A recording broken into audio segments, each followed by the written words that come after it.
ମୁଁ ବହୁତ ଖୁସି ଆଉ ମତେ ମୁଁ ମୁଖ୍ୟମନ୍ତ୍ରୀଙ୍କ ପାଇଁ ରାକ୍ଷୀ କିଣୁଛି। ମୁଁ ତ ମୋ ଭାଇମାନଙ୍କର ସୁଭଦ୍ରା, ବଟ୍ ତାଙ୍କ ପାଇଁ ବି ଯଦି ଭଉଣୀ ହିସାବରେ କିଛି କରିପାରିଲି, ରାକ୍ଷୀଟେ ପଠେଇ ପାରିଲି, ସେଟା ମୋର ସୌଭାଗ୍ୟ।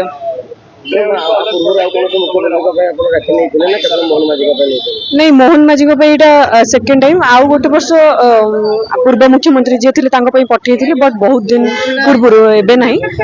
ତାପରେ ଏଇଟା ହଉଛି ସେକେଣ୍ଡ ଟାଇମ୍ ମୁଖ୍ୟମନ୍ତ୍ରୀଙ୍କ ପାଇଁ। ସେ ମୁଁ ତାଙ୍କୁ ଯେତିକି ଦିନ ସେ ଅଛନ୍ତି, ମୁଁ ତାଙ୍କୁ ଯେତିକି ଦିନ ଦେଖିଲି, ସେ ବହୁତ ଡାଉନ୍ ଟୁ ଆର୍ଥ। ତାଙ୍କର ମାନେ ମନରେ ସେମିତି କିଛି ନାହିଁ। ବହୁତ ମାନେ ଯେମିତି କହନ୍ତିନି, ଛୋଟରୁ ଯେମିତି ବଡ଼ ହୁଅନ୍ତି, ଯୋଉ ଅବସ୍ଥା ଆମେ ଫିଲ୍ କରି କରି ଯାଇଥାଉ, ହୁଏତ ମାନେ ସିଏ ସେମିତି ଭାବନ୍ତି ମାନେ ସମସ୍ତଙ୍କୁ ସମାନ ହିଁ ଭାବନ୍ତି।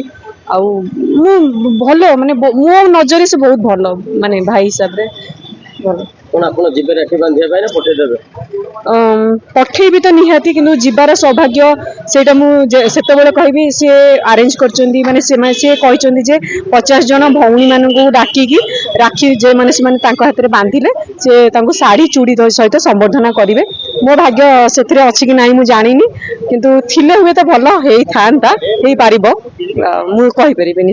ଭଉଣୀ ମାନଙ୍କର ଗୋଟେ ହକ୍ ଥାଏ ଭାଇମାନଙ୍କ ପାଖରୁ ରାକ୍ଷୀ ବାନ୍ଧି ସାରିଲା ପରେ ସେଇଟା କିଛିଟା ଗୋଟେ ଚାହାନ୍ତି। ଆପଣ କଣ ଚାହୁଁଛନ୍ତି?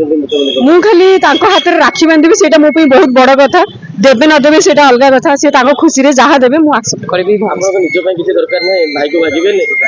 ମୁଁ କଣ ମାଗିବି?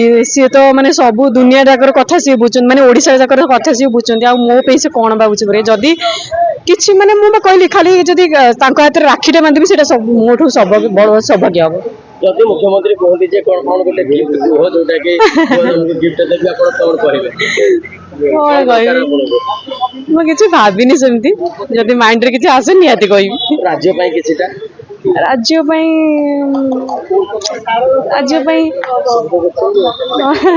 ଆଉ କଣ ସେ ତାଙ୍କର କରୁଛନ୍ତି ଯାହା ଦେଖି। ମୁଁ ତ ରାଜନୀତି ଭିତରେ ପଶିନି କି ଯାଇନି, ଆଉ ସେ କଥା ମୁଁ କିଛି କହିପାରିବିନି। ତାଙ୍କ ଖୁସି, ସେ ଯାହା କରୁଛନ୍ତି ଭଲ କରୁଛନ୍ତି, ଆଗକୁ ଯାହା କରିବେ ଭଲ ହିଁ କରିବେ।